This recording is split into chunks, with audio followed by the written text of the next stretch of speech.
இரட்சகராகிய இயேசு கிறிஸ்துவின் நாமத்தினாலே உங்களுக்கு என்னோட அன்பின் வாழ்த்துக்கள்.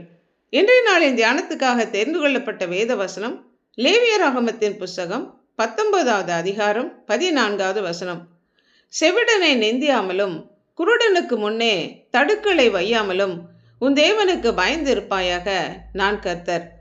சமுதாயத்தில் நாம் எப்படி வாழ வேண்டும் என்று கர்த்தர் நமக்கு நியாயப்பிரமாண புஸ்தகத்தில் எழுதி கொடுத்திருக்கிறார். செவிடர் காது சரியா கேட்காதவர்களை நிந்திக்காமலும் குருடர்களுக்கு முன்னே அவர்களுக்கு தடைகளை வைக்காமல் நாம் தேவனுக்கு பயந்து நடக்க வேண்டும். ஏன்னா தேவன் நம்மை அனுதினமும் கவனித்து கொண்டிருக்கிறார். அந்த எண்ணத்தோடு கூட நாம் செயல்பட வேண்டும். குருடர்களையும் செவிடர்களையும் கேவலப்படுத்தி கடிந்து கொண்டு அவமானப்படுத்தும் போது காது கேளாதவர்களுக்கு வேணா காதில் அது விழாம இருக்கலாம்.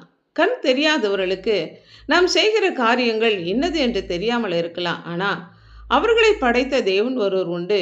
ஊமையனும் செவிடனையும் குருடனையும் உண்டாக்கினவர் யார்? கர்த்தராகிய நான் அல்லவா என்று ஆண்டவர் சொல்கிறார். தேவனுடைய கண்கள் நம்மை நோக்கி பார்த்து கொண்டிருக்கிறது. அவருடைய செவிகள் நாம் பேசுவதை கேட்டுக்கொண்டிருக்கிறது. கேட்கக்கூடாதபடி அவருடைய செவி மந்தமாக இல்லை. நாம் செய்கிற காரியங்கள், நாம் பேசுகிற ஒவ்வொரு பேச்சுக்கள், நம்முடைய நடவடிக்கைகள் எல்லாம் திட்டவட்டமாக தெளிவாக கவனிக்கப்படுகிறது. நாம் கண்காணிக்கப்படுகிறோம். விசாரணைக்காக எல்லாம் எடுத்துக்கொள்ளப்பட்டு கொண்டிருக்கிறது. குருடனை தவறாக வழிநடத்தின மனிதன் சபிக்கப்பட்டவன்.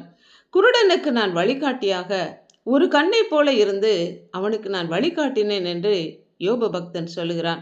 கண் தெரியாதவர்களுக்கு வழிகாட்டியாகவும் ஊன்றுகோலாகவும், காது கேளாதவர்களுக்கு அவர்களுக்கு வேண்டிய காரியங்களை சொல்லி அவர்களை வழிநடத்தவும் ஆண்டவர் நம்மிடம் எதிர்பார்க்கிறார்.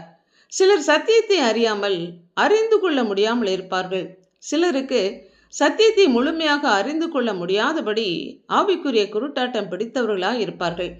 அப்படிப்பட்ட மக்களை சரியான பாதையிலே நடத்தி ஏற்ற ஆலோசனைகளை கொடுத்து வழிநடத்த வேண்டும்.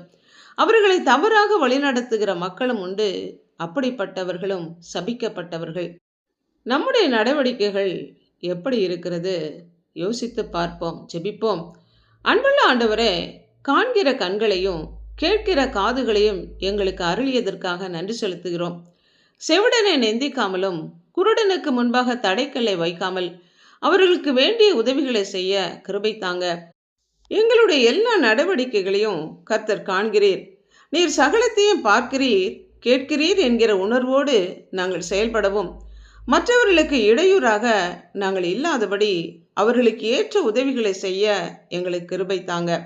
தேவனை அறியாத மக்களுக்கு தேவனை பற்றி சொல்லி சத்தியத்தின் பாதையிலே அவர்களை நல்வழியில் நடத்தவும், அவர்களுக்கு நாங்கள் ஊன்றுகோலாய் இருக்கவும் எங்களை அர்ப்பணிக்கிறோம். இயேசு கிறிஸ்துவின் நாமத்தினால் ஜெபிக்கிறோம் பிதாவே, ஆமென்.